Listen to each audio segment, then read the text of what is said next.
Buonasera picciotti, stasera mi tocca solamente questa porzione di pizza, veramente è uno che deve fare la dieta, deve adattarsi effettivamente, diciamo, per quello che morale la favola è buono per la nostra salute picciotti.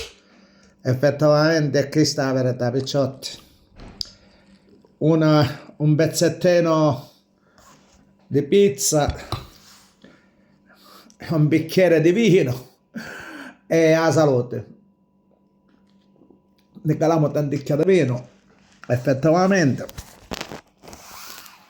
Ora ci diamo un mezzocone. Morale alla favola, alla bella pizza, cacio e pudra, veramente tale siciliana, pomodoro nostrano.